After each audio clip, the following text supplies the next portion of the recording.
Toronto, and today is the 25th of May, 1984. This is the Oral History of Social Work in Canada project, a project of the Canadian Association of Social Workers. Today I'm interviewing Ms. Isabel Russell, who's had experience with the YWCA movement across Canada. Ms. Russell, in order to begin, I wonder if you might tell us when and where you were born, and a little bit about your early life. Yes. I was born, Karen, in Saskatchewan, and near the eastern boundary in Rocanville in 1910. Mm-hmm. The same year, as a matter of fact, that the YWCA association with which I was to be associated was established. And later, after leaving Rocanville, our family moved to a small rural community in Saskatchewan with a population of less than 200. And it was a remarkable community because of the people who had come from various occupations, backgrounds, economic, cultural backgrounds in Eastern Canada and elsewhere. And it was a very dynamic, politically alive community with the development of self-help movements, a sense of social responsibility that just with the school and the church, as in so many of the Saskatchewan communities, the focal point of community life. And just at the point that I got my degree at the University of Saskatchewan in science, the Depression was in full swing in Saskatchewan and throughout all of Canada, but felt, I think, more deeply in Manitoba and Saskatchewan than in any of the other provinces. And I was wondering if a picture of what was happening to people during that period, if you could imagine, just visualize the dust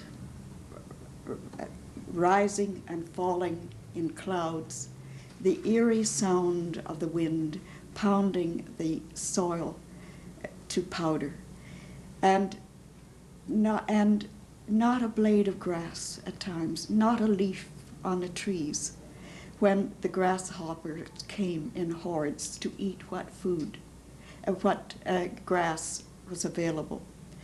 That we had to drive from place to place with our lights on in the middle of the day. And the isolation that people experienced. Our farms were far situated from each other, but the trauma through which women in particular went. And I can still recall seeing in the dusk a buggy passing our home. And the Bennett buggy, I don't know whether you are aware, they were old cars with horses hitched to them, where people put all their possessions that they could take away with them in the car, and moving out of Saskatchewan or into other areas in Saskatchewan where the drought was not as bad. And I can still see the man and woman walking in the dusk like ghosts beside their Bennett buggy. Can you imagine also what it was like to discover that the only source of water in your community had the city well, had mice, dead mice, and this was the sort of thing when even water had to be brought in to communities. And it was a situation that when I was teaching, I can remember one instance when I stopped the class with a few minutes of rain just to look at the miracle of the rain. But for years we didn't see rain. For years, no crops, failure. And as with the freight trains coming in to the yard in the village, at the village station, covered with men like flies, and who in the interval would, while the train was in the station, would come and beg for food. Husky, huge men without employment, but making their way out to Vancouver and other parts where they might find work. Can you picture also small children coming to school with clothing made from flour sacks, trudging through the dust in their bare feet, with jam sandwiches only wrapped in newspaper? And yet there was a resilience, a remarkable resilience, in spite of these terrible conditions. It was then that the chair of music, for instance, was developed at the University of Saskatchewan, that little theater was developed in the small communities, and children went to music festivals, and there were self-help groups that developed. And it was in that kind of setting that my interest in social work, we were very politically involved. It was the beginning of the CCF, that point. In 1935, there was the Regina riot, when homeless men who were in relief camps in Vancouver were making their trek across Canada to Ottawa to protest to the Prime Minister at the time. Men who were paid 20 cents a day for their work. And in Regina, while they were there at the end of June, and they went to leaders within the group wished to speak to strikers who were protesting, and to interested people in the community. And the result was a clash with the Royal Canadian Mounted Police. And with Mounties, with strikers, with just civilians at large were caught up in this. And my sister was nursing at the time in Regina General, and nursed with beds side by side of a policeman, a striker, and perhaps a Regina citizen. But it was that kind of situation that almost developed a radicalism, a need that we had to change our society, that this kind of situation could no longer go on.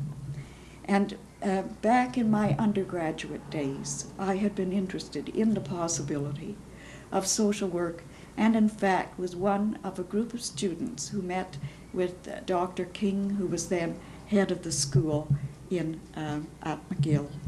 But I was too young at the time of graduation to go on to that particular school, and but still kept the dream all through my 6 years of teaching. And just by chance, an uncle of mine living here in Toronto apparently made contact with the school, at the Toronto School of Social Work. And out of the blue, I received a letter from Barbara Finlayson. It was so unexpected, and it was such a warm, encouraging letter that it gave impetus to my goal. And the Toronto School sent me a reading list, which I got into, and also they put me in touch with Lillian Thompson, who was then the director of the Family Welfare Bureau in Saskatoon. And Lillian, like a lot of other social workers, had come into the family counseling scene expecting to be able to do a great deal of counseling. There was a lot of the Freudian orientation at that time, but she found herself in a situation where the pattern of work was completely dictated to by the Depression. And the Family Service Bureau in Saskatoon was involved in clothing investigations. And it was in Saskatoon that under Lillian's direction that I did my first bit of of volunteer work in a social agency, and strictly doing clothing investigations. But it gave me an insight into what was happening, that in public welfare, there was still the impact of the Elizabethan Poor Laws, with the expectation that the municipalities would look after their poor, the confusion that existed in the relative roles of what was the Dominion, known as the Dominion government at that time, the provincial and the municipal, and people who were caught up in that confusion, shuttled back and forth from municipality to municipality where they might have residence or could prove their residence before getting relief. And it was, the situation was so desperate in municipalities and provinces so hard hit as Saskatchewan that it meant greater pressure on the federal government to eventually develop a public welfare policy and to give assistance, financial assistance to the provinces, and then through the provinces to the municipalities.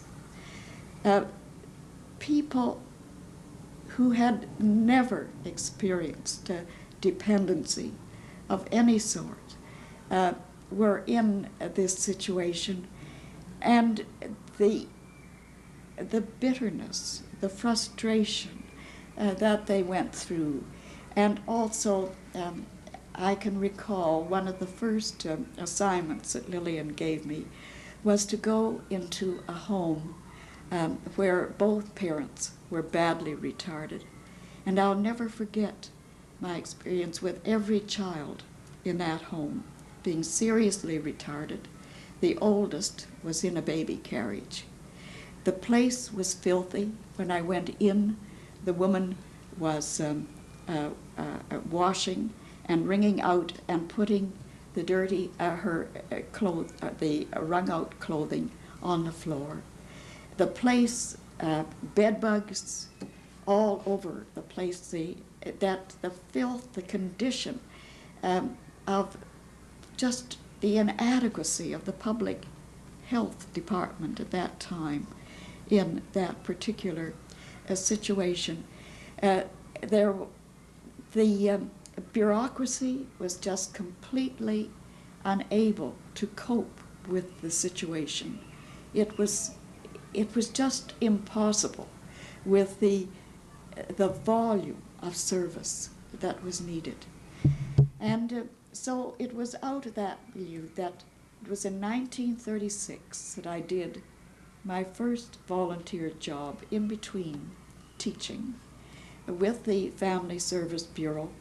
And then the following year, when Lillian went out to Vancouver to be assistant to Mary McFedrin in the family agency there, I spent a period of time with the Family Service Bureau in Saskatoon on my own as a member of the paid staff, and still continuing to do clothing investigation.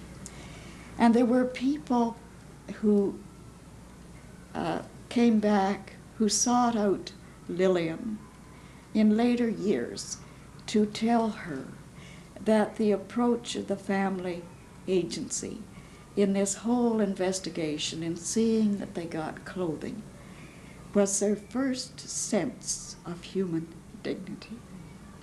So then in 1937, still in rather tough financial straits, but with assistance and belief on the part of relatives, that I was able to go out to Vancouver and to the School of Social Work. Well, I'm sorry, it was not at that time the school, it was a department. And it was not until a number of years later that the school was established with Marjorie Smith as the first director. And it was on the Cent Mile excursion that I went to Vancouver. Excuse me, what's that? A Cent Mile, that the people were, there was just such a movement of people from Saskatchewan to the West Coast that the CPR and railways inaugurated the Cent Mile, that you just paid your fare was a cent for every mile that you went. The coach in which I traveled, it was a day coach, and it was packed with people. And I can remember one young woman whom I met again in Vancouver, with whom I traveled, with her suitcase, just a cardboard suitcase, tied together with binder twine. And this was a sort of thing that, with the political activism, with the feeling that we had something in our destiny, in social change, that brought so many of us, I think, who went through the Depression into the field of social work. Mm-hmm. And so that gives you a little of background. Okay. When you arrived at UBC, might I ask why you had chosen UBC rather than U of T, where you had contact with Barbara Phillison and Norman Gill? Well, I think for one thing, it was a shorter course, Mm-hmm. as I recall, and my financial straits and so on, that I did not see how I could do anything more Mm-hmm. than a year. And at that time, UBC had not only the regular term, but also had a summer course as well, so that the course extended over a good part of the calendar year. Mm-hmm. And with a resource person was brought in for the summer course from one of the very well-known schools of social work in the United States Mm-hmm. at the time. Do you have a recollection about who that was? I'm not sure. Smith at a school, Smith did they? College? Yeah. Yes, I think it was Smith. Mhm. I'm not sure. Mm-hmm. Do you have recollection about fellow students or people who were on faculty at the time that you were there?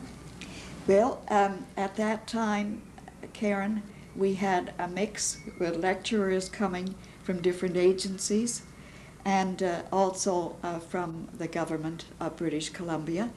And we had Zella Collins, whose particular field, I think, had been child welfare, and Laura Holland, who was outstanding in the field of public welfare, Dr. Topping, the sociologist, was the coordinator for the program. Harry Cassidy, who was later at the Berkeley School and here as the director of the School of Social Work, was one of our lecturers in public policy. And he was then the director of welfare under the Department of the Provincial Secretary in the Government of British Columbia. George Davidson, another name, will be familiar, and I think that George was with the Social Planning Council in Vancouver at that time.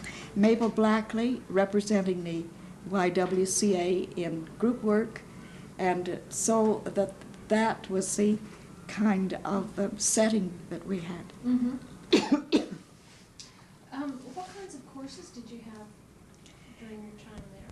Well, there were courses in casework, group work, community organization and development. This is as I recall it. Of course, the history of of social work, and I needed to take sociology also as an extra course. I had not had it in my undergraduate years, which had been devoted to a mix of many things, but mostly the sciences.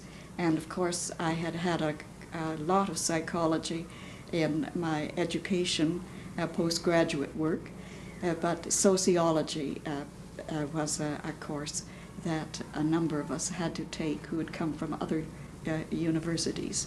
And then my field work was done in the family agency directed by Mary McFedrin. And then as I did some months before I graduated, I was hired by the YWCA of Victoria, and I was to have taken my second field placement with the public welfare agency in Vancouver, but as a result of my employment, my second field placement was with the YWCA in Vancouver, which did have quite a large caseload for women ranging in age from 18 to the 80s and 90s. Mm-hmm. In fact, the YWCA was the agency in Vancouver at that time that did the casework with women. Mm-hmm. How did it happen that you got the job with the Victoria Y? I think it may have been through Mabel Blackley. This would not surprise me if, when they were searching for a candidate for the job, they were opening up a social work position in the Victoria agency, and because I'd had a lot of experience also in group work through my teaching experience and with summer camps, working with teenage girls, just as one of the leaders. And also I think because of the experience I'd had with the Saskatoon agency, that it was felt that I would be a likely candidate for the job in Victoria. Mm-hmm. So when you went to Victoria then, I wonder if you could tell us what the community was like and what your work was like. You went to Victoria when, 1938? 1938, yes, in September of 1938. And that, as you will recall, was just the year before war broke out. So that Victoria as a port, as a naval center, was very much affected. And that also in my work was not only in connection with counseling, but with travelers' aid work in the ports and the port work particularly. And we had also a residence in the Victoria YWCA. And if you have had any experience with YWCA residents, you will know that in the course of our residential service, many services were needed by girls and women with very serious social problems, and that we were, in fact, the major agency in communities working with girls and women and with children in these particular situations.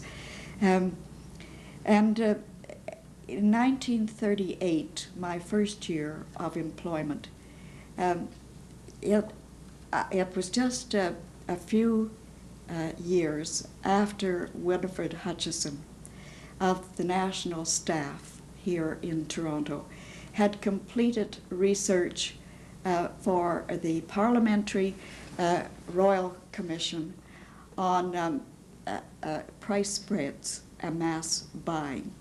The Commission was concerned about the spread between the wages of the people producing the goods and the final retail price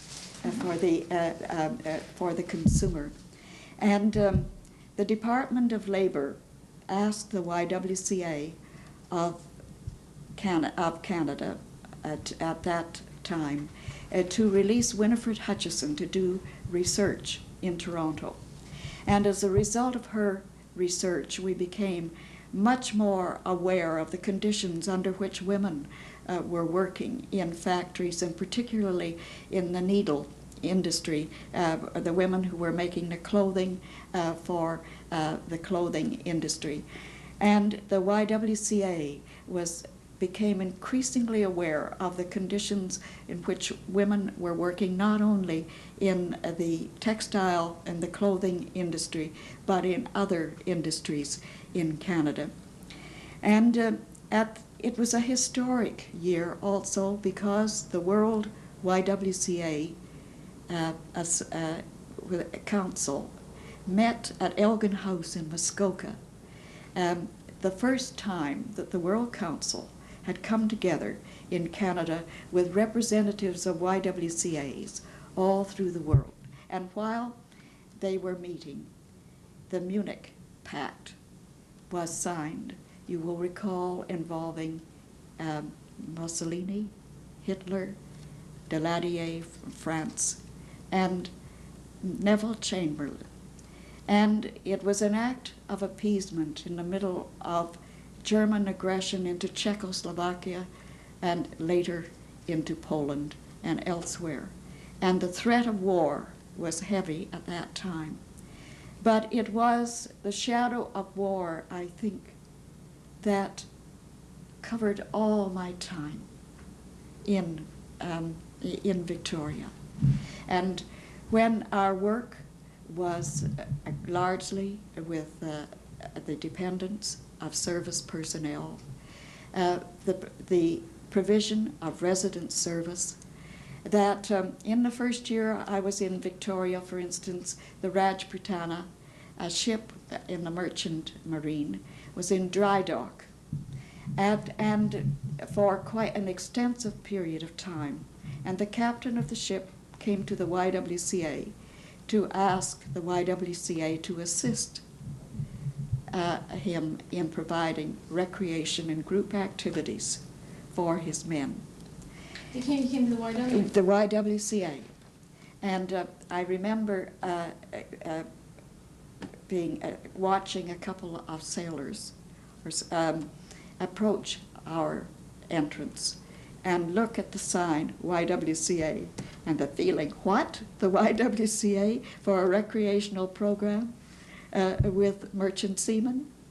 And so anyway, it was very successful for the period that they were there, and it also paved the way for our work with servicemen during the war.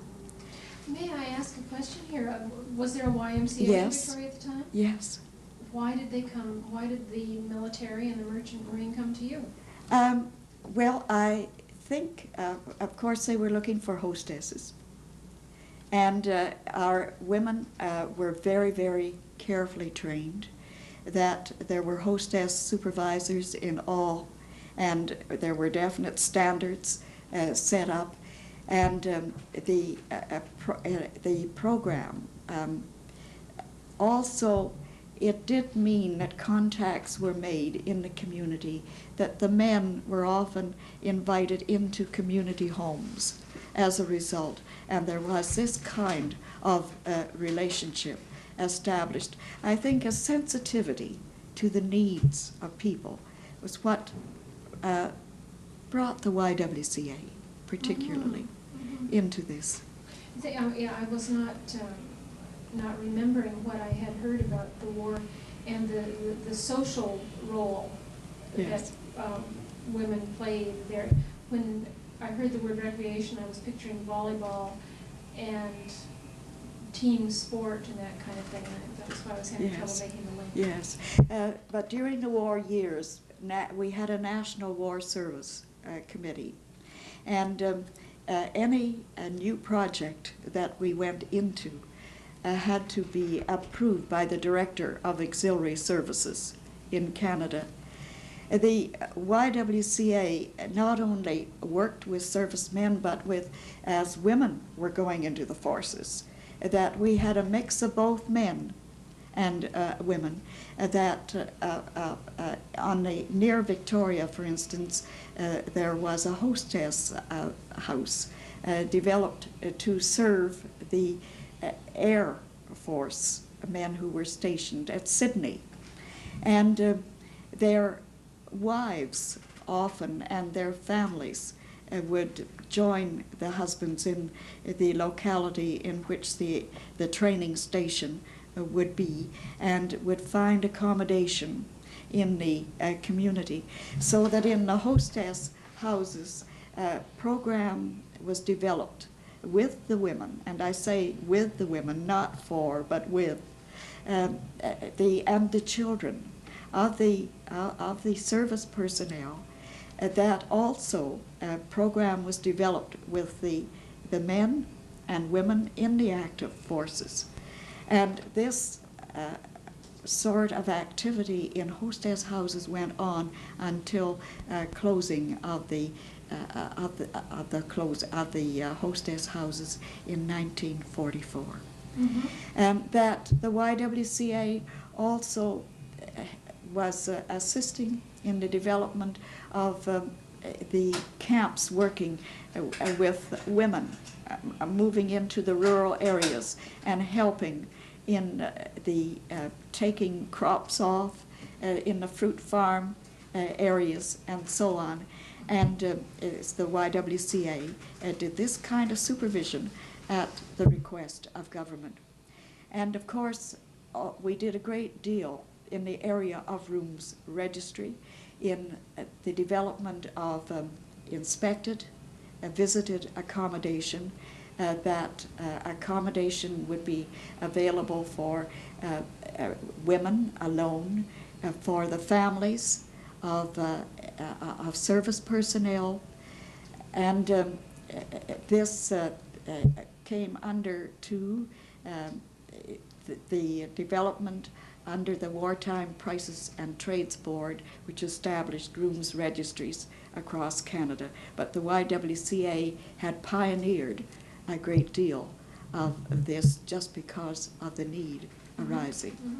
Mm-hmm. And as part of your own job, were you involved in all these kinds of activities? Not in all of them, but members of our staff were. For instance, one of our staff people in Victoria became the hostess of the Sydney Air Force hostess house. It was in the Travelers' Aid area where I had a lot of contact with the Navy in particular. They would call the YWCA, for instance, if families were coming through. And also in 1942, we had our first contact with the Japanese situation, the evacuation of Japanese from the West Coast, and got something in our association of the injustice of what had happened, where innocent people were uprooted. And I can tell you, for instance, of a beautiful young Japanese, a young woman whom I had come to know through the counseling department of the Victoria YWCA, who was just moving into her first job. And she, as a small girl, had been a TB suspect, and for some reason or other, a foster home could not be secured for her among the Japanese Canadians. So she was placed in a white home, and where she was regarded as a member of the family. She grew up to use their surname. She could not speak a word of Japanese, and yet she also had to be evacuated. And I can still see that ferry boat going out of Victoria Harbour with all the Japanese who had come congregated from Vancouver Island and going to see Lucille off to Hastings Park, where they were interned before being settled in other parts of Canada.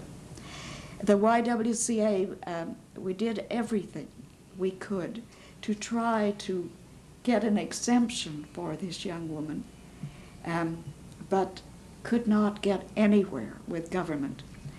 And we had in the YWCA at that time in Canada a very remarkable woman by the name of Emma Kaufman, who had been associated for years with the YWCA, first in Canada, and then she went to Japan.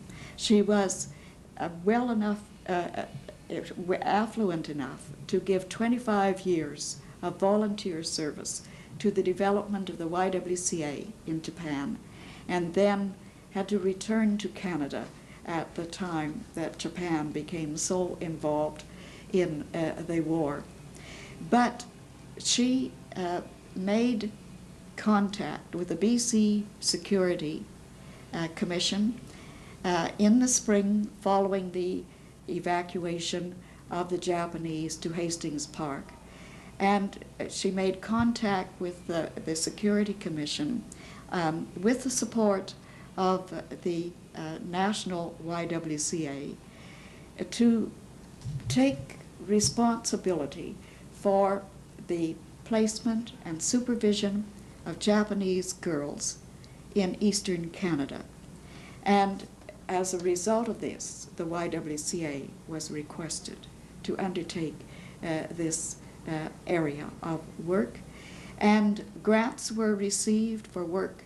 Particularly Toronto was one place, Winnipeg another, which they received grants in order to help the girls, to give them the feeling of belonging in YWCA groups, and also to prevent exploitation, which could very readily happen.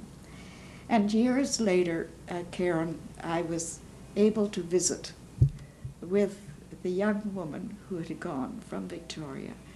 I met her once more in Montreal, and at that time she was in the employ of a Montreal designer. Mm-hmm. So, during the time that you were in Victoria, Ms. Russell, did you have contact with other social workers or with the Professional Association? Yes, I was a member of the CASW almost from the onset of my YWCA experience, and in fact continued with membership for a number of years after my retirement. Mm-hmm. But we worked closely with other agencies, and I made contact with the workers of other agencies through the connection with the Canadian Association mm-hmm. of Social Workers. Do you have a recollection about some of the things that the association was involved in during those war years? Well, actually, we were so caught up, all of us, in the war years that I cannot recall anything specific.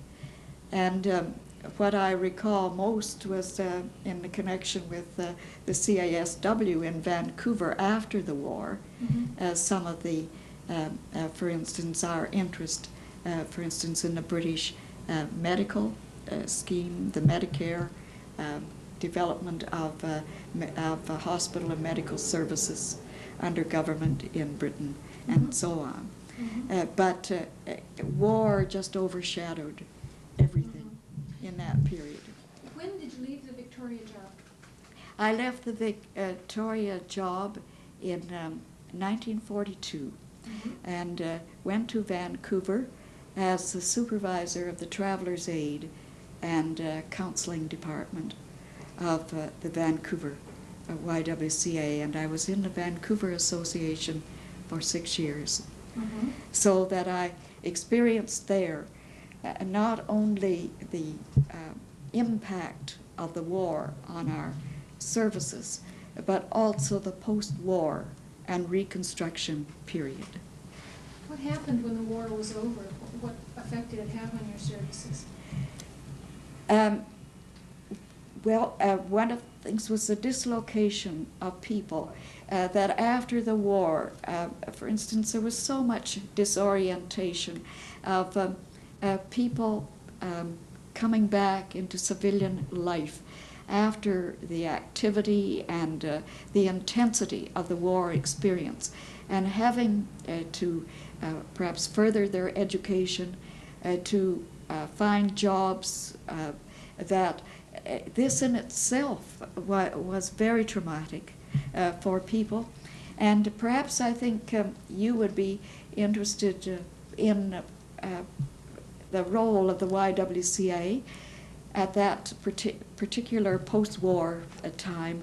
We had the development of teen gangs.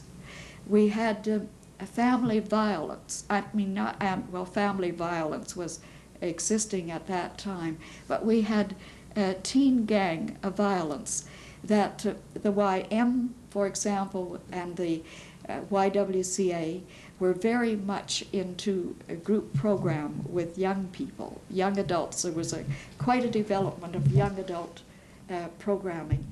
And the teen gangs would raid the centers where the YM, for example, or other community organizations would be having a program, would just wreck the place, even tearing plumbing out, everything that was just an impossible situation. And one day when I received a call from the policewoman, from one of the policewomen of the Vancouver Police Force, asking if the YWCA would consider working with girls who were members of a gang. And these young people came from the Skid Row of Vancouver. There was a background of prostitution, of drug trafficking, involvement in caseworking agencies for years, family involvement, but a very serious social situation developing. And as we talked with the policewoman and learned of the needs of the teenage males who were also a member of the gang, we said we would consider referral of the whole gang. And at that time, we happened to have a social group worker who was doing an exceptional job, and I felt convinced that she had the qualifications, the ability to work in this kind of setting. And my confidence in her was justified. It was amazing what happened. We had a rough and rugged time with their, what in the YWCA was very deviant behavior.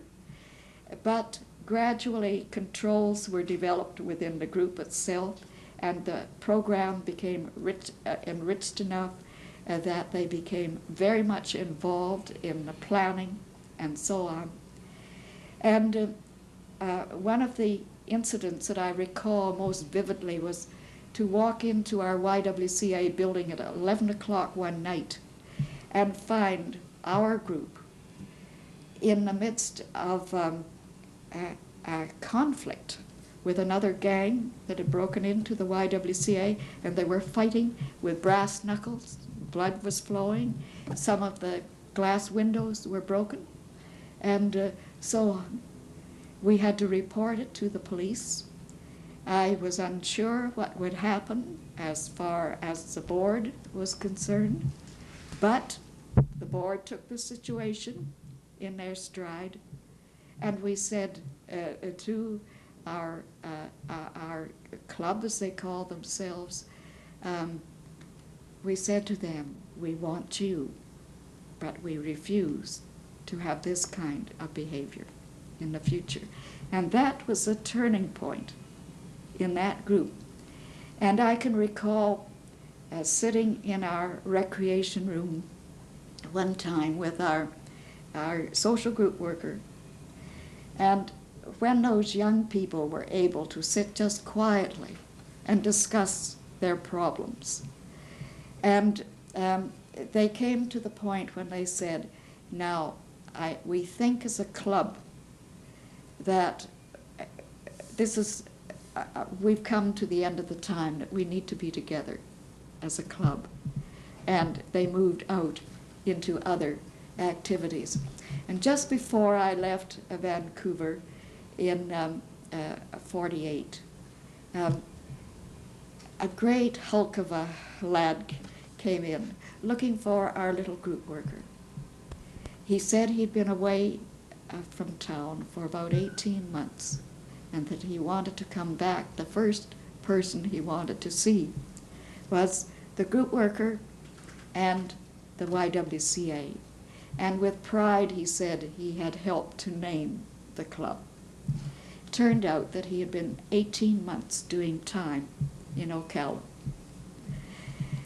But our experience in that group formed the basis, the thesis. It was on this that our group worker developed her master's thesis for the School of Social Work. And I believe that the paper was even used as a resource in England, where they were working very closely with delinquents. What struck us so in the work that our work with these young people was the leadership within the group. If that leadership could only be directed into positive features, and also that in spite of all the counseling, individual counseling service that their families had had, that it alone was not enough, that combination of social group work and social casework, it became so apparent in this group that this was absolutely essential, along with other methodology in working with groups. I wanted to ask you if you have a recollection about the name of that group worker. Do you know, isn't it awful? I can't think of her last name, but June. Yes, I will have to get this for you. She was a daughter of a minister. She was about this high. She had what I would call little expression on her face, but great warmth, and an understanding and a compassion and a skill that she was able to accomplish more than, well, it was just amazing what she did. And this was one of the highlights of my experience in Vancouver. Also during that time, we had a great deal of work with teenage girls, the High Y movement, and the extension program was developed in British Columbia. It was Jean Campbell, who, a social worker, who pioneered that, going through a Model T Ford and through the Fraser Canyon, and interesting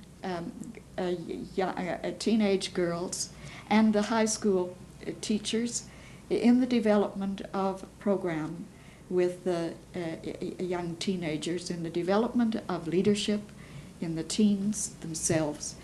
And I know that in the city of Vancouver, I think we had close to 1,000 members, that it was had the full acceptance of the school board, with teachers participating as resource leaders as well as YWCA workers coordinating.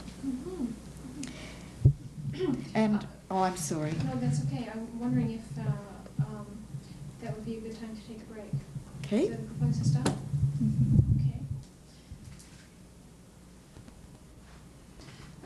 Okay. Okay, Ms. Russell, when we left off, you were working in Vancouver at the YW. You left Vancouver in 1948.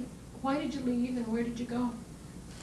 I left Karen because I wanted to have a different kind of experience, and I went at that time to the London YWCA as the executive director.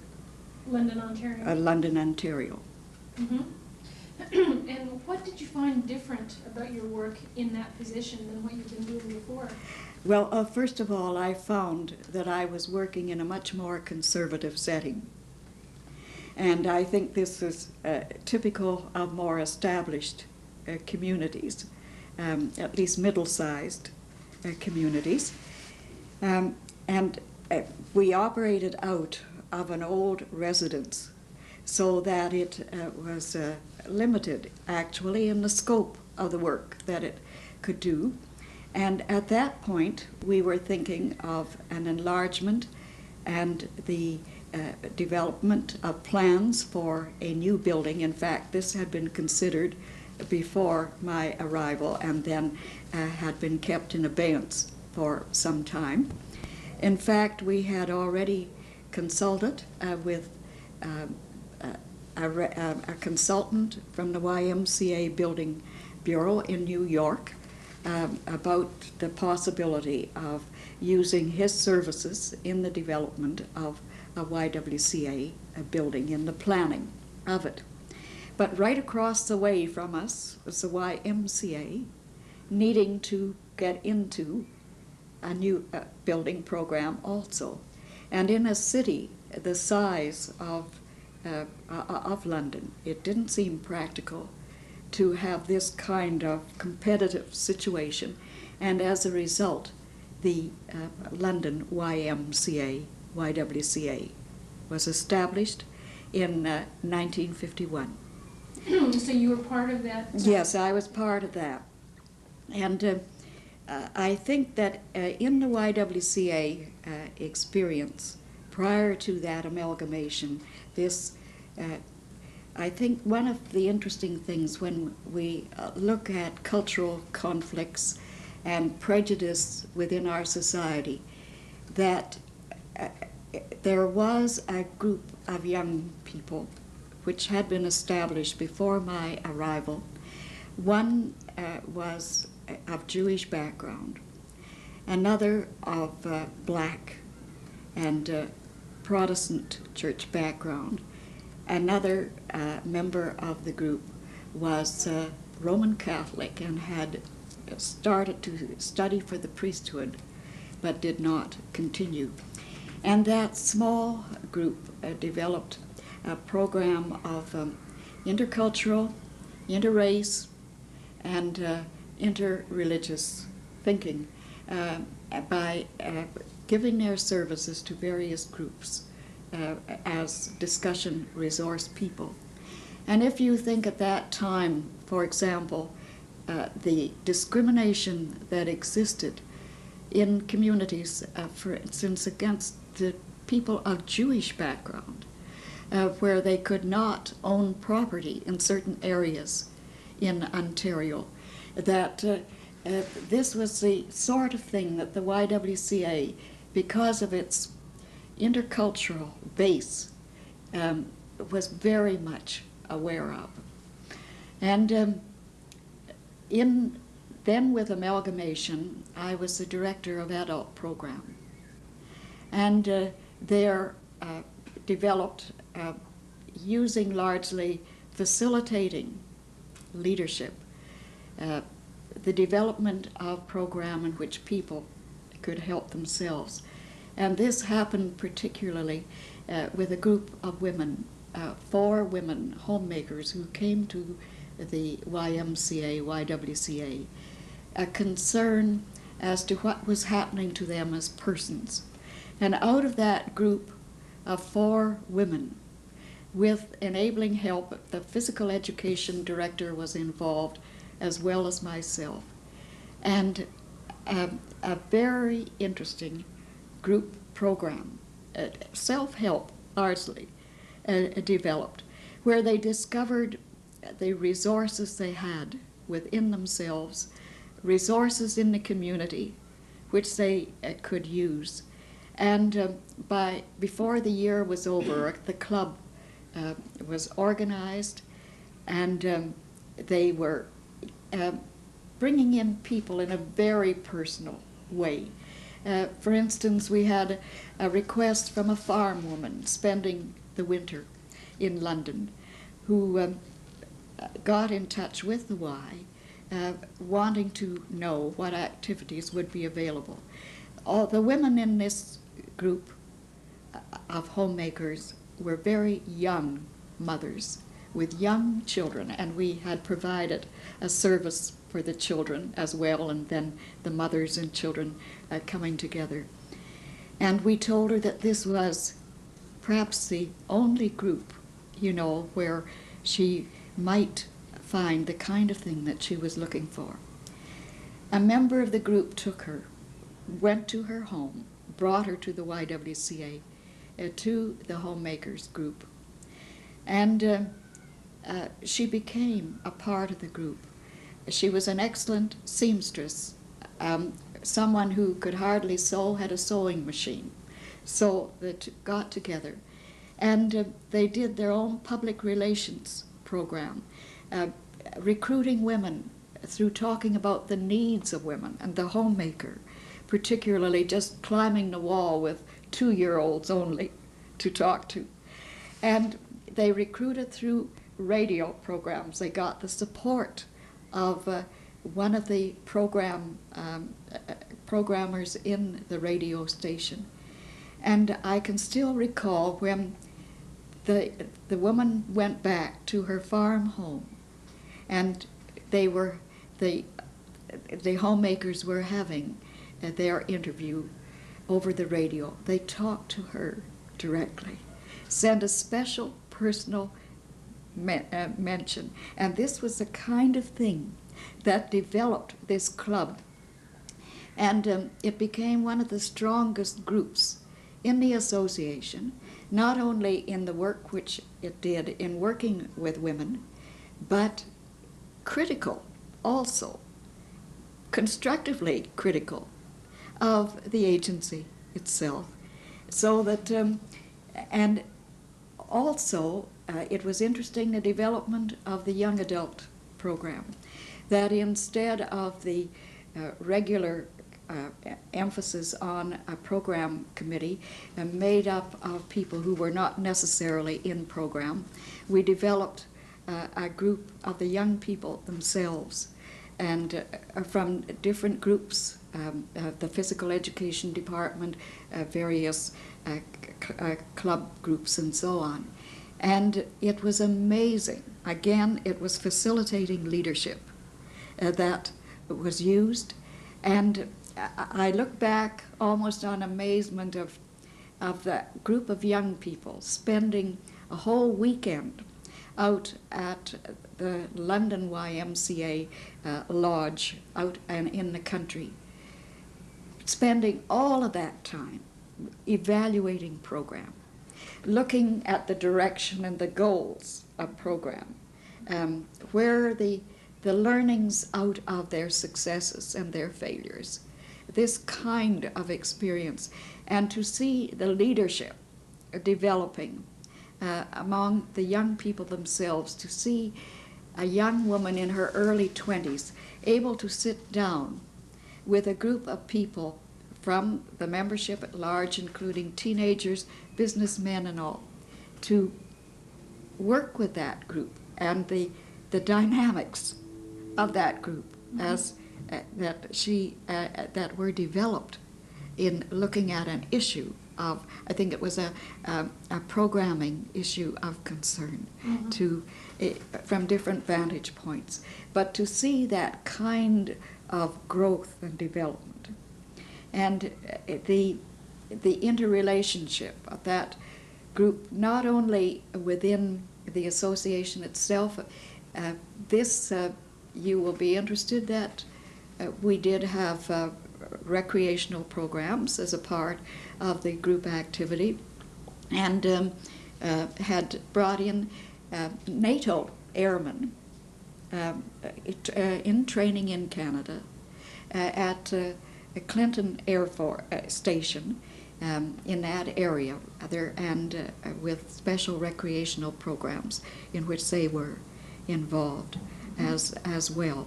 And it was a period too of people displaced in Europe coming out. We had a great many from the Baltic region coming in. That the movement of people after the war that was so evident and we were so aware of in community organization in the post-war period. Mm-hmm. You'd been dealing with people when you were in Victoria who were, that was during the war, and then in Vancouver and London directly, or relatively directly after the war.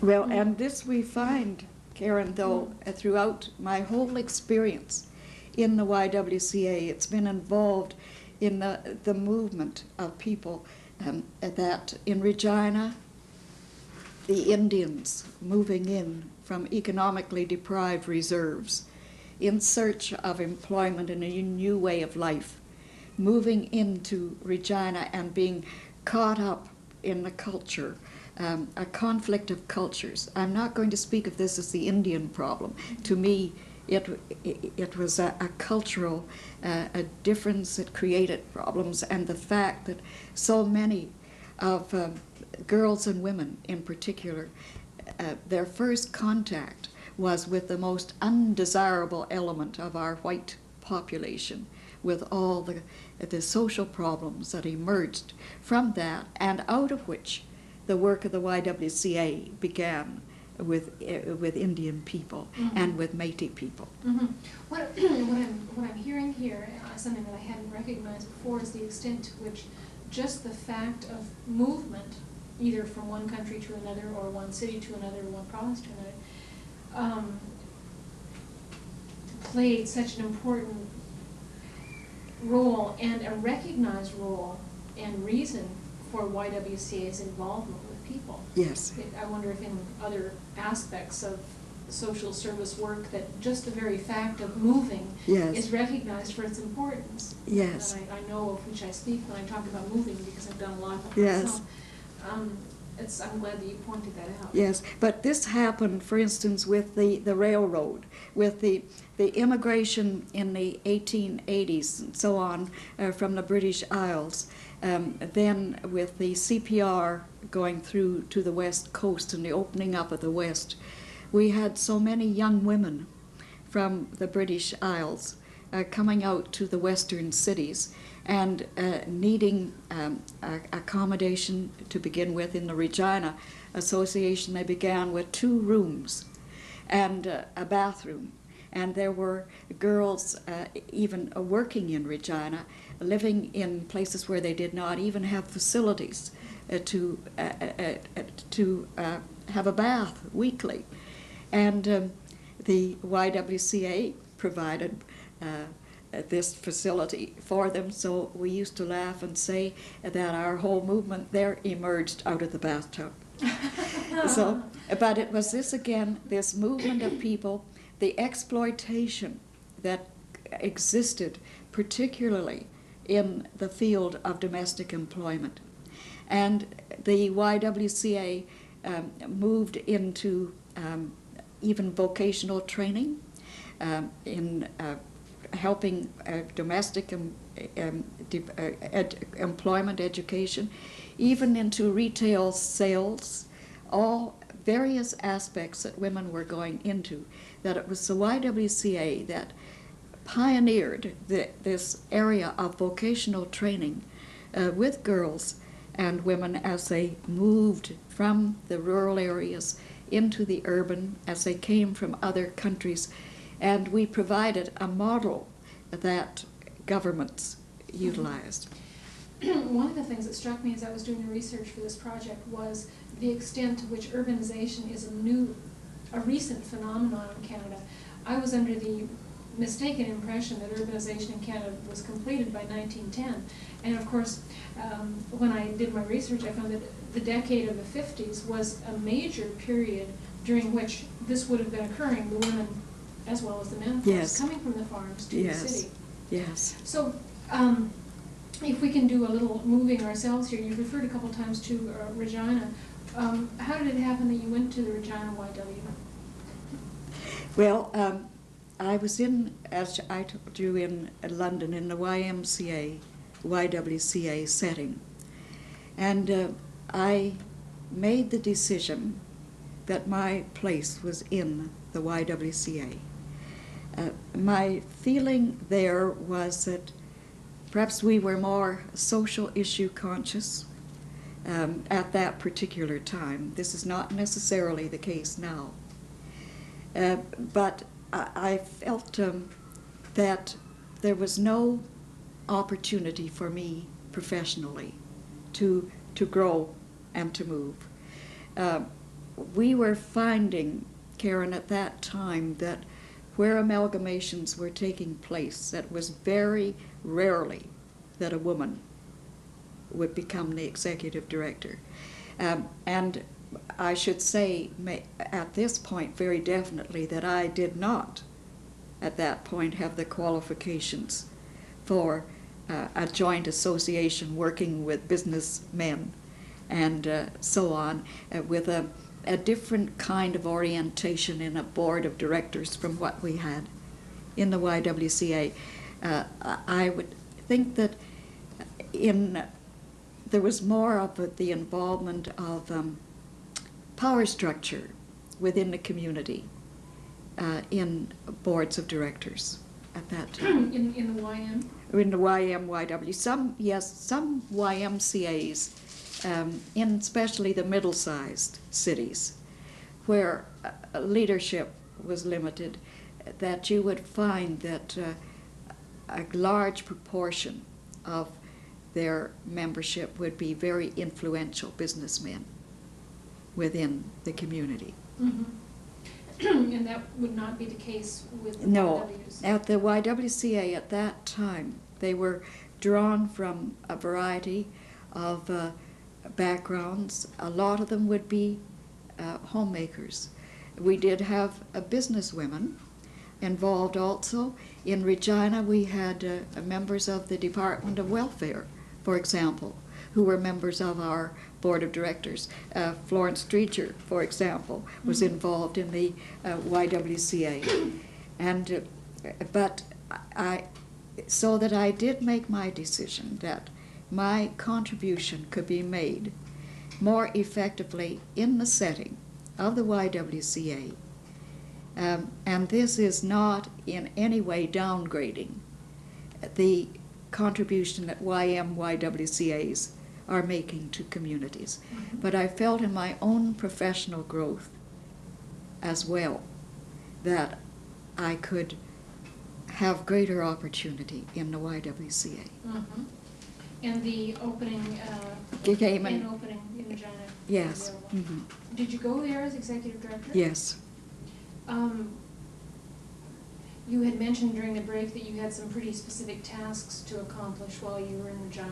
Yes. What were you involved in during the time you were Well, first of all, we had a very great movement of people in which not only the YWCA, but the other community organizations were involved in joint consultations in the development of program, the orientation of people to a new culture, and helping them insofar as possible in a sense of belonging, of moving away from a sense of alienation into their place in community. And in that connection, for example, we had people coming from Europe, the Dutch, the Italian, many other groups. Saskatchewan, of course, has a great cultural mix to begin with, but that cultural mix was very much enriched by the exodus of people from Europe. And one of the tasks, for instance, that we undertook was a program with Italian mothers and their children in basic English, and English that was related to the home and community, because we found that with the immigrant woman so often she became isolated from husband and children, with the children moving into the school, the husband into work where he had to speak English, she remaining in the home where she would continue to speak in the first language. That we worked in that connection with the adult education consultant of the Saskatchewan Department of Education, who developed the program. We provided the accommodation and the social regime, and we found it was rather interesting that while the mothers were working on their basic English, that we had expected that we would be able to develop a program with the children. But this didn't happen with the possessiveness of the Italian mother to the child, that we had little classrooms with the child in the classroom with the mother working at some little project while the mother was learning English. And they were taken on outings and shopping, various practical things. I think one of the interesting things in becoming increasingly aware of the pluralism of our society, pluralism in religion as well as other factors, with the influx we had of people from Asia coming in, from the Philippines, that actually our hospitals, the interns and the nurses, for a period of time were largely Filipino in Regina. And the Hungarian refugees in 1956, again finding their way in a new community. But our greatest concern was around the young Indian woman moving in from the reserve, and as I mentioned, meeting on Skid Road with the most undesirable elements of our society, and with Indian women forming a good proportion of the inmates of Prince Albert Jail. The same as Indian men, they were unable to pay fines, they were putting in time, there was prostitution, and it was the situation that in the exploitation of these women was something that the YWCA felt that they just had to get in there and deal with the issues, so that we did pioneer the whole field.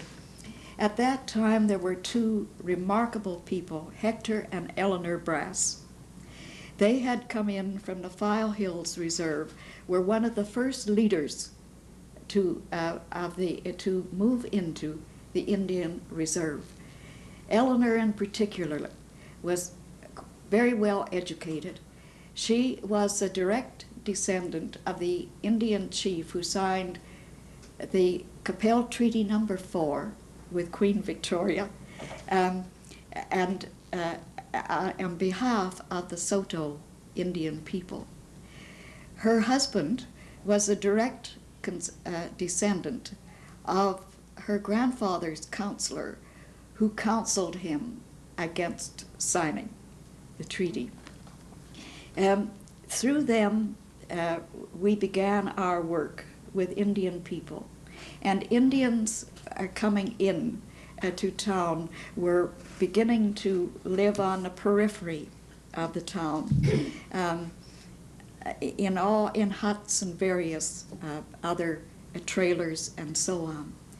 And one of our committees in the YWCA, with the support of the Brasses, made a survey of the needs of the Indian people in this particular area, with the result that a recreational program was developed on Saturday evenings with the people coming in to Regina, and they would come in whole families. There would be babies, there would be grandfathers, and so on, and also homes of committee members were made available to the to young women and mothers in particular.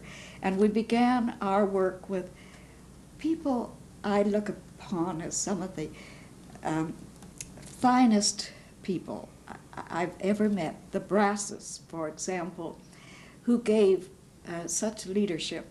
But all the way there, I discovered that Indian women tended to defer to the male, that it was not until Mr. Brass's death that Eleanor really moved in to the situation. She was always in the background. And Indian women also from reserves around were resource leaders in YWCA provincial conferences, and also we developed a workshop, as I recall, now I'm not sure, but I think it was under the auspices of the social planning, a workshop in which the needs of Indian people were looked at, and insofar as possible, Indian leadership was used as a resource. In the early stages, I would say that the program was paternalistic, or maternalistic, as I perhaps could better describe it. And eventually we find the Indians resenting this and saying, we want to do this job ourselves. But it was interesting that they did consult with us many a time. In my office in the YWCA, I would have an Indian leader and a Métis leader sitting down discussing issues. The Indian leader looking at help in the development of a constitution, the direction in which they could move. And it was there that the Friendship Center was developed, which had a mixed board of both Indian and white. But then we had, emerging in Saskatchewan, the Saskatchewan Federation of Indians, the Métis Society, and where they used consultants and a lot of white man techniques in the development of their conferences. But one person I think of particularly was Walter Langham, of Métis background, who did so much in giving leadership to the group.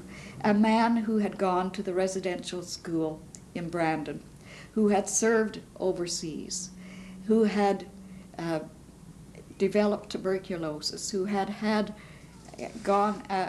about every disability and problem, social problem that you could think of, who emerged as one of the greatest leaders at that time until his death. And Eleanor Brass's brother, Walter, became the president of the First National Association of Indians in Canada.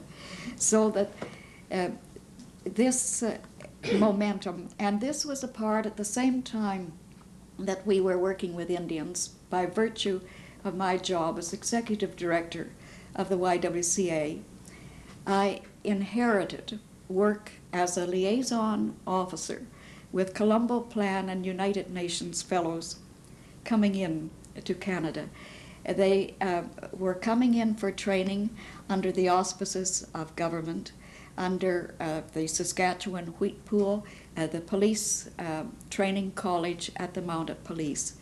And through a central office in Ottawa, I was notified of the names and background of the United Nations and Colombo Plan fellows.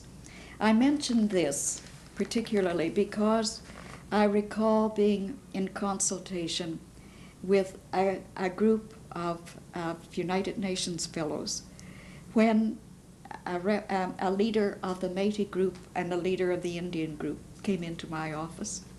And they were discussing the opportunities that were being given in Canada to United Nations and Colombo Plan fellows. and the lack of opportunity to our own native peoples. And at the same time, too, as I mentioned, we had the influx from Asia, we had the international students coming to the University of Regina, so that with the movement of displaced persons and with the urbanization taking place of the Indian in particular, where a large percentage now in Regina is Indian population, that this comprised a great deal of the work of the YWCA. But we were also involved in a very extensive building campaign, and with leadership coming from the economic power structure in the community. But I will say that our campaign started at the grassroots with so many of the organizations with whom the YWCA had worked, giving support to the whole movement. Mm-hmm. Mm-hmm. Okay, so during the time that you were in Regina, then a lot of involvement with Native people, a building campaign. Were you successful? Did you get any building? Oh yes, we got a building which in the end came close to costing around $2 million. Mm-hmm. But it enabled us to extend a program which we'd been operating in very limited facilities, and even in our physical education program in the YWCA, we saw this as a part of the total person, that some of the finest development and growth of people I have seen happen, for instance, in the swimming pool, with a swimming director who had a sensitivity to the needs of both of students, of young people, of teenagers, and to see those young people as a result of the kind of relationship that was developed, moving into areas of community service in their profession or voluntarily. And young people, some of whom would have been in the streets otherwise. Mm-hmm. Okay, I'd like to ask you just a brief question about your next move, and then go to some general questions which will lead us to our conclusion. You were in Regina from 1953 to 1971, is that yes. right? Why did you leave? And well, I'd been too long in Regina. And it was a matter of moving, that it was better for me and better for the association. And Kitchener had been after me for quite a number of years previously to move. So that I did come to, it was a middle-sized association, about the size of Regina. And there again, and I was there until I retired in '76. Okay. I'd like to ask you some general questions which will allow us both to look back over the years. And you're one of the few people that I've talked to whose experience has been within the scope of one organization or one type of association. As you think back over those years from 1938 to 1976, I'm wondering if you have any reflections about changes in the clients during that period. Did you? Well, within the YWCA, which sometimes to the community at large is regarded as a middle-class organization, this was not my experience. In the YWCA, that our clients, or the people, and especially in the group work field, we covered the gamut of people, from people who came from affluent, from comfortable, middle class and upper class background, right through to people who were isolated, alienated from the community, people who might be unemployed. And so that I think that this has been a picture, Karen, right through, ever since the founding of the YWCA over about 130 years ago. And that I would not say that it has been changed. I think that the leadership of the YWCA earlier, as I look back in the work which was done with young women, I would say that the leadership at that time tended to be the do-gooder. I may be wrong in my assessment, but what evolved over the years was a sense of we are people together. Okay, continuing on along in the same vein, again thinking over the period from 1938 to 76 within the framework of the YWCA, do you see changes in your role in your social work, in the way that you practiced your profession over those years? Yes, I would say that I moved away, shall I say, in the practice of my profession because of all the methodology that we used in the YWCA, with the having to work with agencies within the community in fields other than social work as well as social work, that I felt that in my practice I saw an interdisciplinary approach to identity of need, to even the delivery of service. In fact, Karen, I would say that some of the finest projects I have ever seen in the course of, and I have been as a volunteer as well as a staff person, some of the finest projects I have seen have been projects that have been almost a team approach to the identification of need, the working out where there would be involvement, for instance, of the educational field, the public health, the social work field, and areas where psychologists and people with different orientations were involved, and where a teamwork developed, and a relationship, and where the clients themselves were very much involved in eventually working toward goals, objectives, and so on, that I think this kind of team approach is something that is a special facility of the YWCA. And one of my greatest concerns, I think, in my period of practice within the association was the feeling that we in the social work field tended, well, too much to have vested interests within our own particular areas. What, as an example? Well, I'm seeing this as a maybe perhaps vested interests isn't the correct terminology, but what I've discovered is a lack of coordination that exists wherever I have gone, and that there were times when I personally had to act in a coordinating function.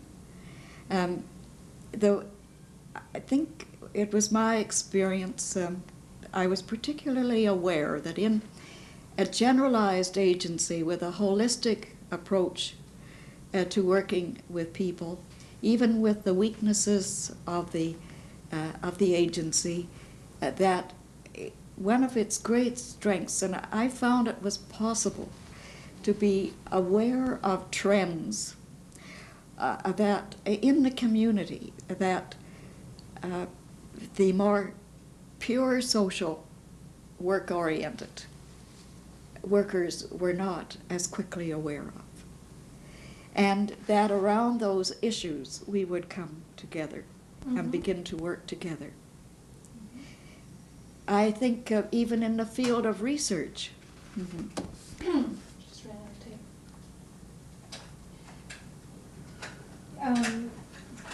And you had mentioned that in your letter to me, that the what you felt was a need for a coordinated approach or an interdisciplinary approach Yes. to research. yeah. I was thinking of this now. I can't recall the name of the research project or the worker involved, but it was in connection with adolescent girls and pregnancy, etc., etc. The situation that has taken on such dimensions here and elsewhere in Canada. And there had been quite a volume of research done with the researchers in a variety of disciplines. And as I recall, there was that the researcher from the social work field, I think it was almost impossible to integrate the research, even with difference in jargon. Mhm. And that if we could look at this in a more, we're dealing with the same problem from different vantage points. And if somehow or other we could come up together with a holistic approach to the needs of people, people are not in segments. Mhm. And I think we as social workers do believe that we are looking at the whole person. But my experience is that in methodology, we're not always. Well, that's an interesting observation. Again, as you think back over the years, I wonder if you have some thoughts about your accomplishments during that period of time. They're limited. There's been a lot of learning. And again, I think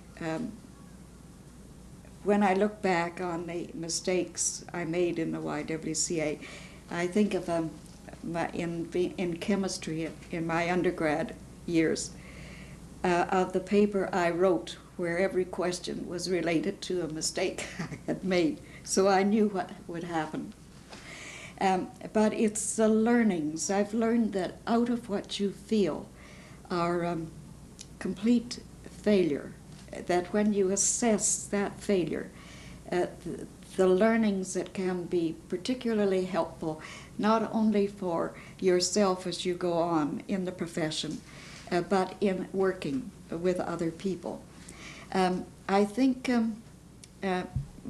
some of my greatest learnings have been in the volunteer staff relationship, and that I felt that there was much that in the field of social work that we have neglected in this whole area, in the volunteer sector.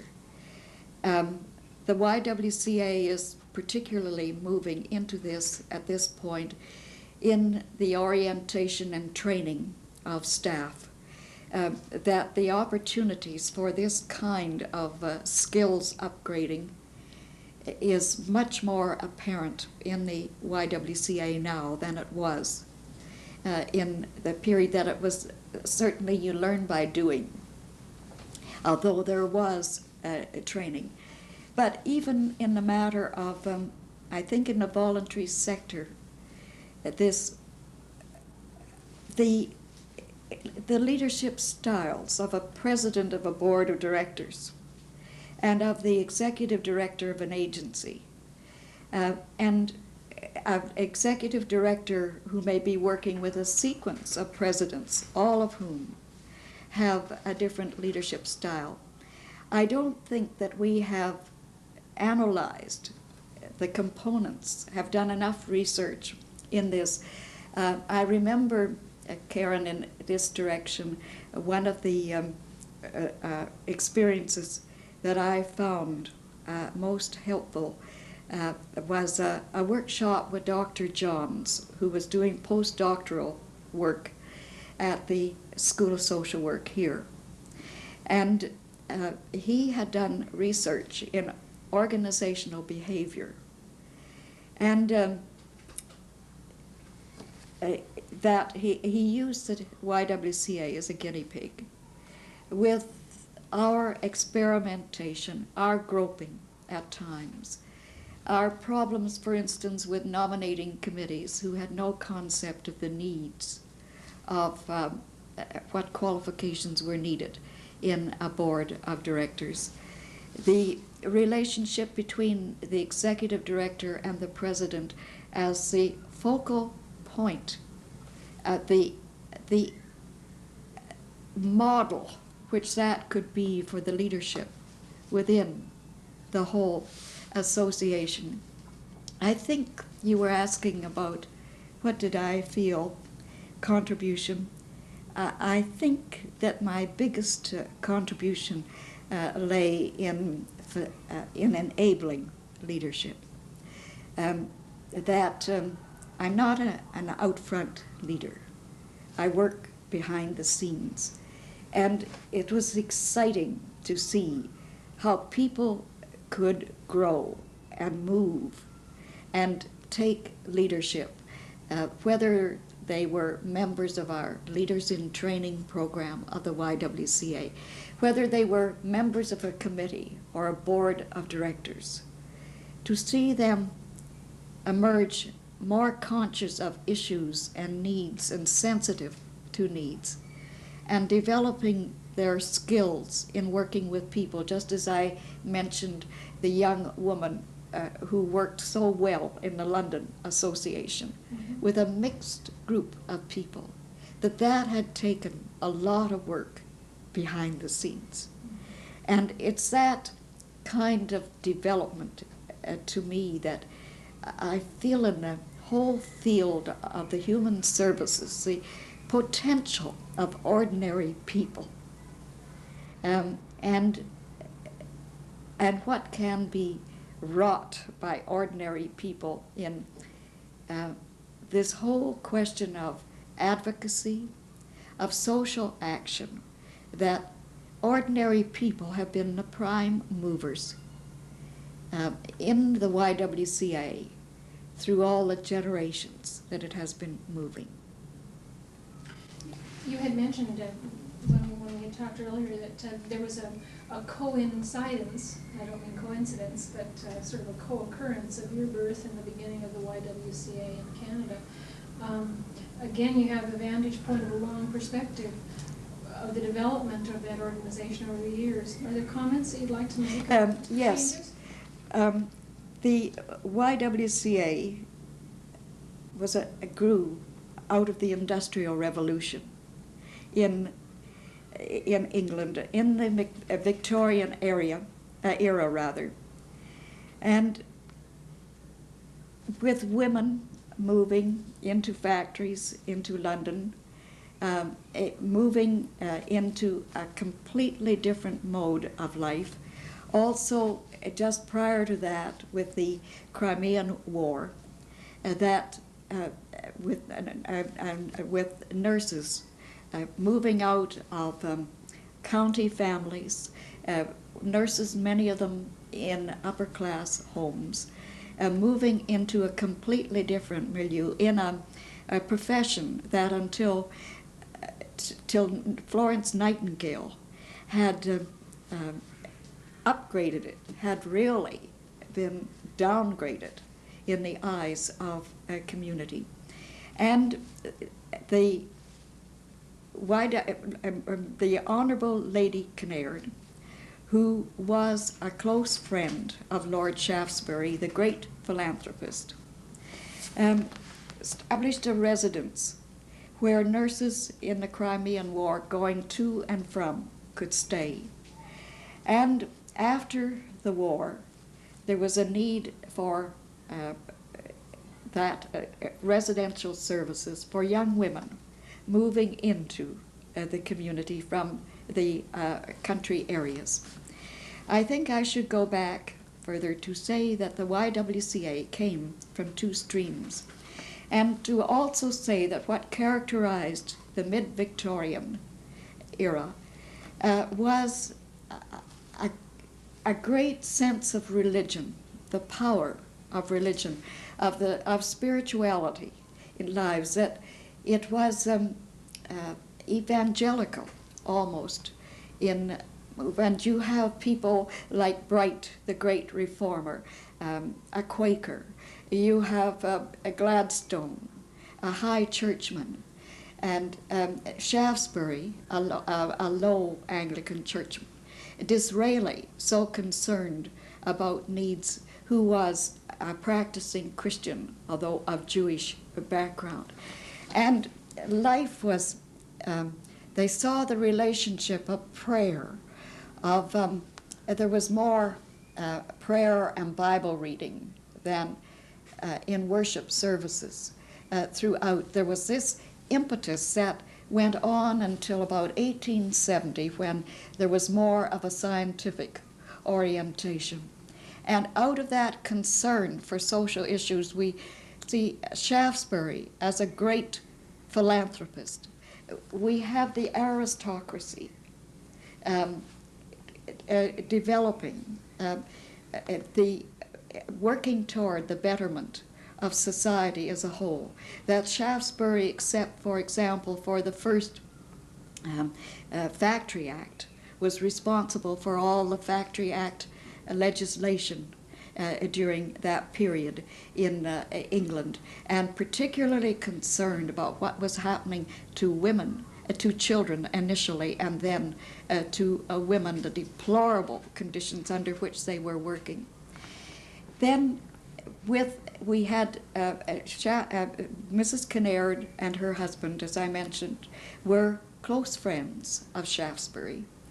In a little village near London, we had a young woman interested in the educational field, Emma Robarts. And she used to meet, again in the pattern of mid-Victorian life, in prayer meetings with people who were reasonably affluent, when they prayed for the woman in all aspects of life, in prison, in factory, in whatever they were doing.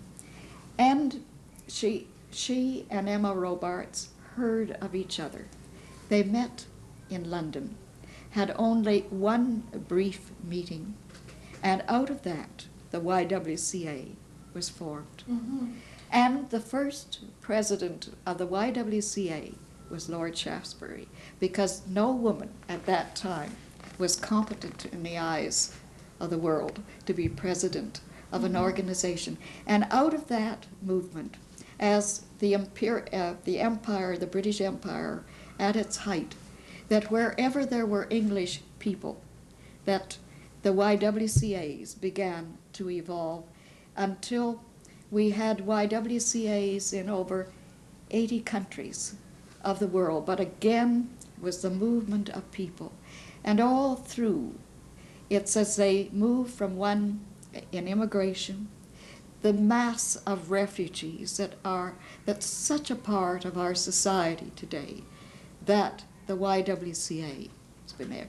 That, for instance, with the partition of India, Lady Mountbatten requested the YWCA to be of assistance in working with the refugees that had come in a conflict between the Muslims and the Hindus. Mm-hmm. It was young students from the School of Social Work who came in, that all the way through with the dimension of local, national, and world, with meeting needs of women, not only of women, but of men and women, wherever we have moved, that there's been a sense of movement that I can never see it as an agency. And I think it's because of the fact that it is a movement that it was possible for me to remain so long in the YWCA. The movement of people, the the YW as a movement, and the opportunities, the scope of service Yes. that the organization Yeah. provided. I think you would be interested even, Karen, that Lady Kinnaird in the residence service that was offered, the girls were given vocational training in business. They had physical education classes, that there was an approach to the person from all spiritually, physically, emotionally. Mhm. And that, no matter how imperfectly we have worked with it, there has been this component all along the way.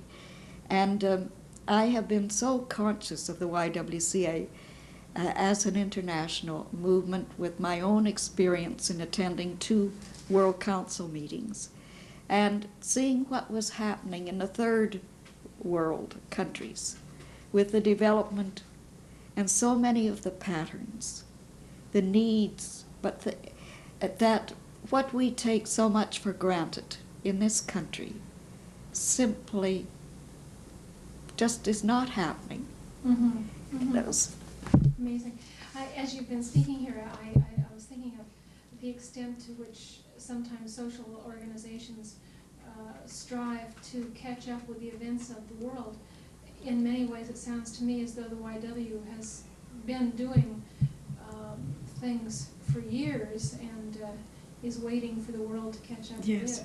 Yes, and we've been very much in the forefront of the peace movement. Mhm. That years ago, I recall when we were making submissions to government, to our own Canadian government, and saying, you're saying one thing, advocates of peace, and yet you are supporting war through in other ways. Mhm.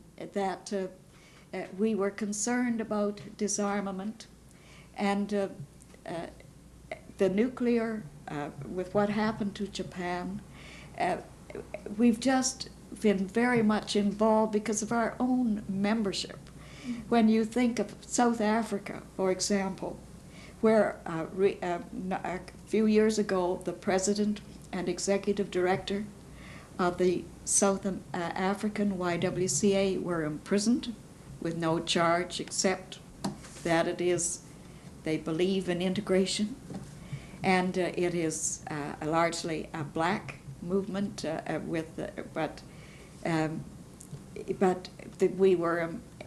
they were imprisoned for their philosophical belief in. We've been working in refugee camps for years. I recall when in 1951, when Lillian Thompson, who was then the executive director of our national YWCA, coming back from the World Council meeting in Beirut, when she had seen the refugee camps under the most appalling circumstances of the Palestinians, and how she foresaw at that time that there could be nothing but problems until that situation was resolved. And if you sit next at an Egyptian delegation, a Lebanese delegation, the Egyptian delegation back from just after the 6-day war with Israel, and you begin to feel as that you are a part of the whole thing. Mm-hmm. Okay, well, I'm hoping that someone will do a history of the YW, particularly in Canada, but you've certainly given me and the people who will be using this material a great start on it. I'd like to thank you very much for your time this morning and for the information that you've shared, the stories that you've told us, and for your enthusiasm for the interview today. Thanks very much. Thank you. I will say